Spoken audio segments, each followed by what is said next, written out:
Now, since I got the door panel removed, I'm going to show you guys how to remove and replace the tweeter.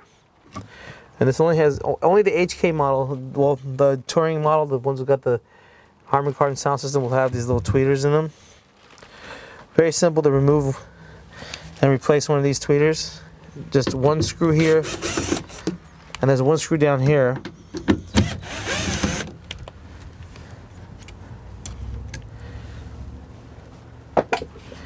And then the plug is back here on this side. It's a weird place to put it, but and that's how you remove a tweeter from the rear doors. And then later we'll reinstall and replace one so you guys can see how that's done.